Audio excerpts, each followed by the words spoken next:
Hello, नमस्ते, राम राम। कल हमने वीडियो में जाना था जो हमारा पाचन तंत्र है, डाइजेस्टिव सिस्टम है, उसमें मुख में जो भोजन है उसकी क्रिया कैसी होती है, यानी माउथ में प्रोसेस भोजन की कैसे होती है, हमने समझा था। आज हम समझेंगे ग्रास नली, जिसे इंग्लिश में ईसोफेगस कहते हैं।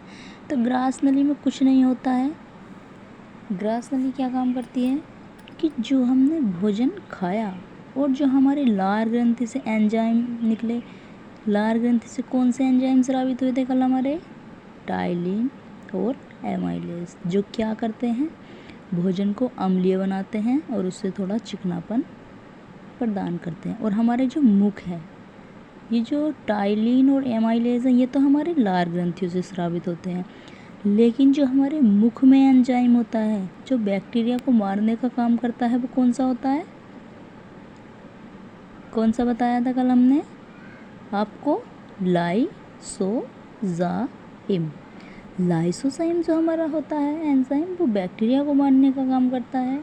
जब लार ग्रंथियों से एंजाइम निकलेंगे और बैक्टीरिया मर जाएंगे, हमारा भोजन जब मुंह में जो हमारे दांत हैं वे चबाने की क्रिया करेंगे, तो उससे हमारा भोजन क्या होगा? चिकना। और ये जो लार एंजाइम थे ग्रंथियों से निकलने वाले, वे उसे अम्लीय करेंगे। तो चिकना और अम्लीय भोजन हमारी जब ग्रास नली में जाएगा तो वो आसानी से निकल जाएगा। और ग्रास नली केवल हमारे पेट तक, मुंह से पेट तक भोजन को पहुंचाने का एक रास्ता है। तो भोजन ग्रास नली से निकलता है और आकर पेट में यानी स्टोमच में आ जाता है। तो आज हमने ग्रसनली देखा। ग्रसनली क्या है? केवल भोजन को पेट तक ले जाने का एक मार्ग है। ठीक है, तो अब हम पढ़ेंगे स्टोमच। स्टोमच मतलब पेट। पेट को हम दूसरा क्या कहते हैं?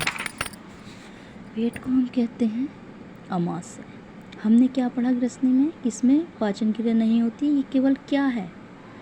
ये केवल भोजन को पेट तक पहुंचाने के लिए एक नली है जो मुंह से अमाशय, अमाशय यानी पेट, जो मुंह से पेट को जोड़ने का कार्य करती है। ठीक है, अब हम पढ़ेंगे अमाशय। पेट को ही हम अमाशय कह देते हैं।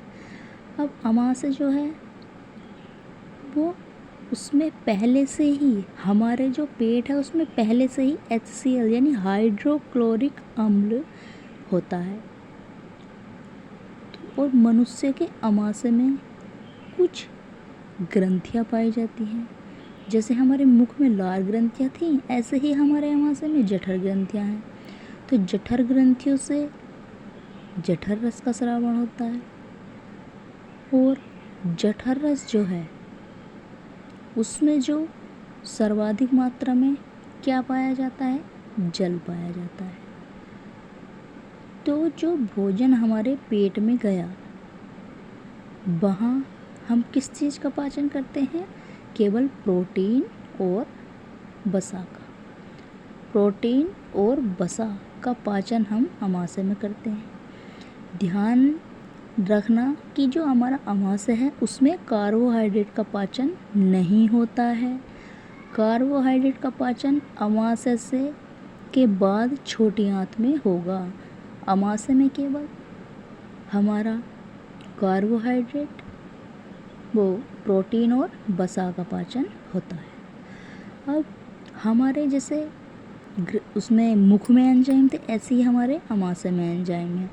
तो सबसे पहला एंजाइम है पेप्सिन एंजाइम। पेप्सिन एंजाइम क्या करता है? जो हमने भोजन खाया है उसमें जो हमारी प्रोटीन होती है उस प्रोटीन का पाचन करता है। कौन सा? Pepsin enzyme.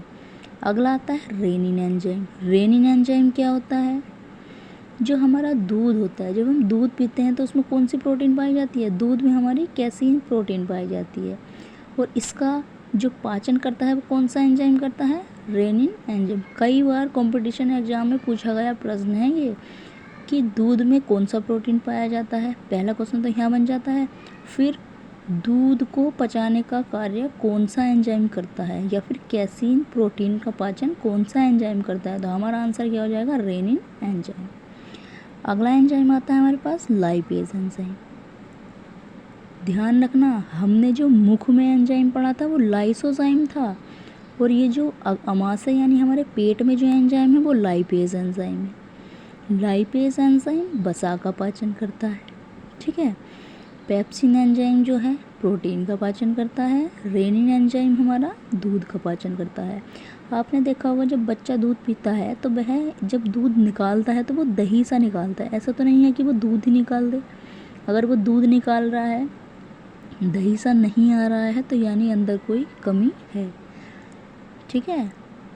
तो दूध जब हम पियेंगे तो और अचानक ही हमें पलटी हो जाए तो वो दूध हमारा फटा सा यानी दही के कारण, मतलब दही के जैसा आता है, क्योंकि वो कन्वर्ट हो जाता है, उसे रेनिन एंजाइम जो है किस में कन्वर्ट कर देता है, दही में। लाइपेज एंजाइम जो है वसा का पाचन करता है। अब जो हमने बताया था कि अमाशय में हमारे HCl होता है, ठीक है, जो क्या करता है, जो हमारा पाचन होता है उसे अम्लीय बनाता है। जब हम मुख से आ रहे थे मुख में भी अम्लीय भोजन नीचे आ रहा था, ठीक है। लेकिन ये जो HCl होता है, जैसे मान लो हम कुछ गलत खा गए, मान लो हमने कोई बैक्टीरिया खा लिया भोजन के साथ, तो वो बैक्टीरिया क्या होगा, हमारे पेट में जाएगा और पेट में जो HCl है वो उसे मार देगा।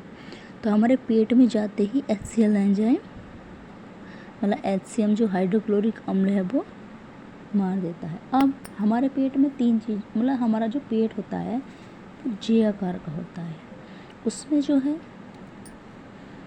3 भाग होते हैं, कार्डियक, फंडिक और पाइलेरिक, ठीक है। जब हमें भूख लगती है, ये जो पेट का फंडिक भाग है, हम इसमें देखेंगे डायग्राम में,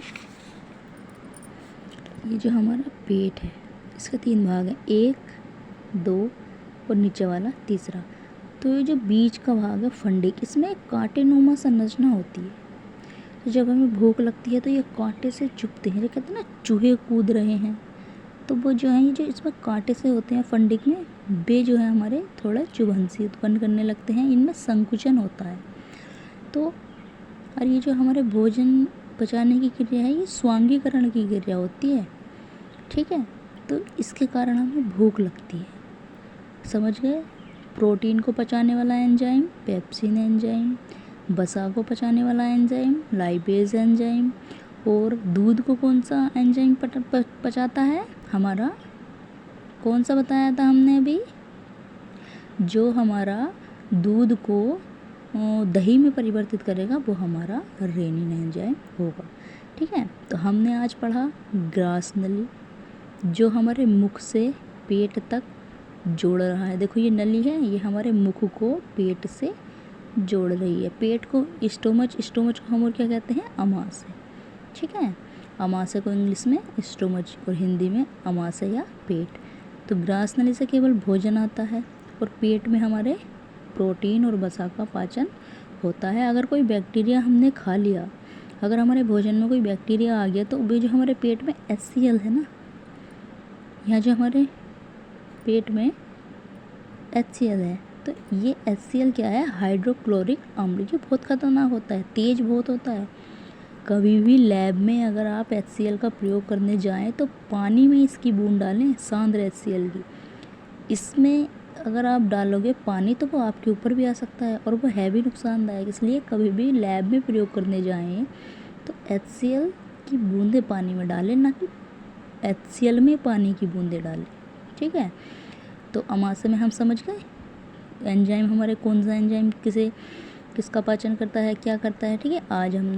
कल हमने मुख पढ़ा था, आज हमने ग्रास नली और स्टोमच पढ़ा। कल हम छोटी आंत पढ़ेंगे, उसके बाद बड़ी आंत पढ़ेंगे। उसके बाद एक बार हम फिर से रिवीजन करते हुए पूरी पाचन क्रिया को ख़त्म करेंगे और थोड़ा सा इसमें ग्रंथियाँ और रह जाएंगी। इनमें पाचन क्रिया में मुख्य कार्य हमारा ग्रंथियों का ही होता है। ग्रंथियों से एंजाइम स्रावित होते हैं, जैसे लार ग्रंथियों से एंजाइम निकले थे, वे ग्रंथियाँ ही हमारे पूरे पाचन की क्रिया करती हैं। लेकिन पूर्ण पाचन हमारा छोटी आंत में हो जाता है। ऐसा माना जाता है कि छोटी आंत में हमारा पूर्ण पाचन हो जाता है। तो आज के लिए इतना ही। वीडियो अच्छी लगी हो तो लाइक करें, शेयर करें और हमारे चैनल को सब्सक्राइब करें।